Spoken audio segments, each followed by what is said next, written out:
రెడీగా డీటెయిల్స్ చూస్తే Miss World పోటీలపై మిస్ ఇంగ్లాండ్ మిల్లా మ్యాగీ చేసిన ఆరోపణలపై తెలంగాణ ప్రభుత్వం విచారణకు ఆదేశించింది. సీనియర్ ఐపీఎస్ అధికారి సిక్కా గోయలిక్, ఐపీఎస్ రేమా రాజేశ్వరి, సైబరాబాద్ డీసీపీ సాయిశ్రీ ఆధ్వర్యంలో విచారణ చేపట్టింది. మిస్ వరల్డ్ కంటెస్టెంట్లను అడిగి పోటీల నిర్వహణ తీరు ఏమైనా ఇబ్బందులు ఎదుర్కొంటున్నారా, మిస్ ఇంగ్లాండ్ మిల్లా మ్యాగీ ఆరోపణలలో ఏ మేరకు నిజం ఉందన్న వివరాలను అడిగి తెలుసుకుంటున్నారు. ఇక వీడియోలను సైతం రికార్డు చేస్తుండడం గమనార్హం. దేశం పరువు ప్రతిష్టతకు సంబంధించిన విషయం కావడంతో సీఎం నేరుగా ఎప్పటికప్పుడు విచారణ వివరాలను అడిగి తెలుసుకుంటున్నట్లు సమాచారం.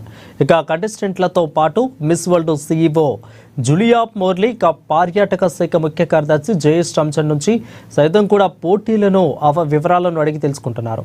మిల్లా మ్యాగీ పాల్గొన్న డిన్నర్లో ఎవరెవరు పాల్గొన్నారు, ఆ రోజు ఆమెతో కూర్చున్న వారి పేర్లతో పాటు పూర్తి వివరాలను సేకరించి ప్రభుత్వానికి నివేదిక ఇవ్వనున్నారు.